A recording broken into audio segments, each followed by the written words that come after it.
Studentu pilsētā Jelgavā Latvijas Lauksaimniecības Universitātes vides un būvzinātņu fakultāte īsteno Latvijā unikālo zemes ierīcības un mērniecības programmu, kurā izmanto jaunākos digitālos mērinstrumentus, kas ļauj absolventiem kļūt par pieprasītiem speciālistiem valsts zemes dienestā, pašvaldībās, mērniecības un nekustamā īpašuma vērtēšanas uzņēmumos.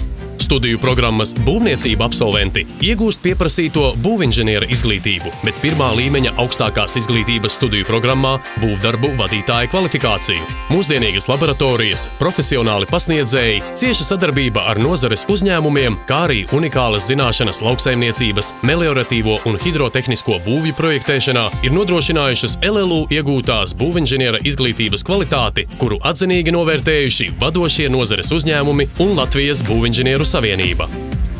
Studiju programmu Vide un ūdenssaimniecība absolvējušie vides inženieri ir zinoši siltumnīcas efekta gāzu emisijās, atkritumu apsaimniekošanā, ūdens apgādē un kanalizācijā, mākslīgo mitrāju izveidē un meliorācijā.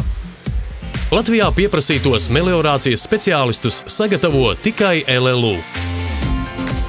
Eiropā atzīto un akreditēto ainavu arhitektūras un plānošanas studiju programmu Latvijā iespējams apgūt tikai Jelgavā, mūsdienīgi aprīkotajā Valdekas pilī.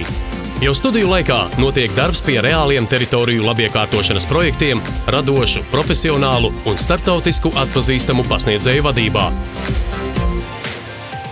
Visās specialitātēs Erasmus Plus programmā iespējams studēt vai praktizēties ārvalstīs.